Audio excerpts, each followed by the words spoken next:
Assalamualaikum warahmatullahi wabarakatuh. Di sini kami akan menjelaskan tentang inseminasi buatan. Ya, kami dari kelompok 2 yang beranggotakan Umi Mahmudah, Mas Wasyifana, Firda Aulia, Natasha Della Puspita, dan Nila Rihmadaniyah. Langsung saja untuk materi pertama akan dibacakan oleh saya sendiri. Pengertian inseminasi buatan. Inseminasi buatan disebut juga artificial insemination, yang berarti bantuan teknologi reproduksi atau assisted reproductive techniques yang bisa disingkat dengan ATR. Inseminasi buatan atau inseminasi artifisial adalah pemasukan secara sengaja sel sperma ke dalam rahim atau serviks seorang wanita atau betina dengan tujuan memperoleh kehamilan dengan cara selain hubungan seksual. Menurut Undang-Undang Inseminasi Buatan atau IP, adalah teknik memasukkan mani atau semen ke dalam alat reproduksi ternak betina sehat untuk dapat membuahi sel telur dengan menggunakan alat inseminasi dengan tujuan agar ternak bunting. Adapun tujuan inseminasi buatan. Inseminasi buatan bertujuan untuk meningkatkan produksi dan produktivitas melalui pemurnian dan persilangan dalam rangka pembentukan breed baru. Yang kedua, untuk membantu para peternak memperoleh bibit unggul dengan cara yang murah dan mudah. Yang ketiga, meningkatkan kemampuan reproduksi ternak melalui pencegahan penyakit kelamin. Yang keempat, meningkatkan mutu genetik ternak sehingga diperoleh ternak yang berkualitas dengan produktivitas yang tinggi. Yang kelima yaitu meningkatkan seleksi terhadap pejantan dan keturunannya. Perkembangan inseminasi buatan di Indonesia.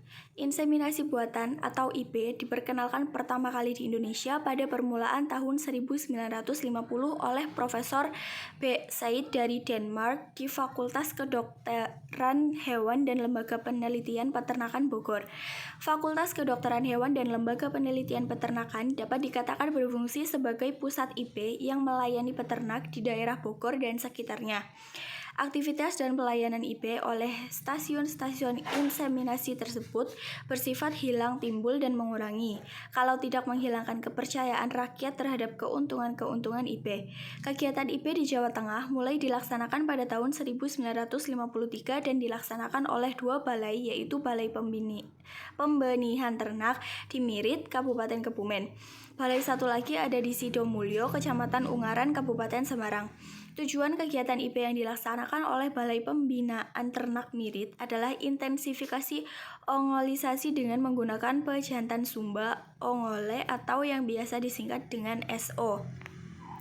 Sedangkan kegiatan di Ungaran adalah menciptakan suatu tipe ternak serbaguna, terutama peningkatan reproduksi susu dengan menggunakan pejantan Friesian Holstein atau FH. Selanjutnya pada tahun 1969, IP mulai diperkenalkan ke daerah-daerah lain di Indonesia. Gairah masyarakat akan IP telah berkembang pesat.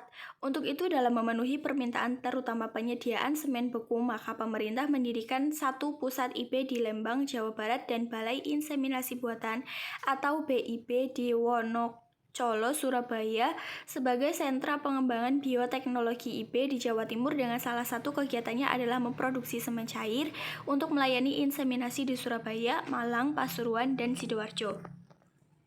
Manfaat inseminasi buatan yaitu yang pertama meningkatkan mutu genetik, yang kedua mengatasi masalah kekurangan pejantan unggul, yang ketiga mengatur jarak kebuntingan ternak, yang keempat mengurangi penyakit kelamin, yang kelima peternak bisa memilih keturunan, dan yang keenam yaitu menghindari perkawinan sedarah. Adapun tahapan inseminasi buatan yaitu tahap pertama pengobatan merangsang indung telur, tahap yang kedua yaitu pengambilan sel telur, tahap yang ketiga yaitu pembuahan atau fertilisasi sel telur, yang tahap keempat yaitu pemindahan embrio, tahap yang kelima yaitu pengamatan terjadinya kehamilan. Faktor-faktor yang mempengaruhi inseminasi buatan. A. Faktor keberhasilan. Yang pertama ada usia. Semakin muda usia tingkat keberhasilannya besar, dan semakin tua usia tingkat keberhasilannya kecil. Yang kedua cadangan sel telur. Yang ketiga gangguan hormon. Yang keempat kualitas sperma. Yang kelima penyakit yang ada pada calon ayah bunda seperti infeksi saluran telur. Adapun faktor kegagalan pada inseminasi buatan yaitu usia, yang kedua kualitas sel telur, yang ketiga saluran tuba tersumbat, yang keempat waktu yang tidak tepat, dan yang kelima kualitas sperma yang kurang baik. Sekian presentasi dari kelompok 2 tentang inseminasi buatan. Jika ada kekurangan mohon untuk dimaafkan. Sekian, terima kasih. Wassalamualaikum warahmatullahi wabarakatuh.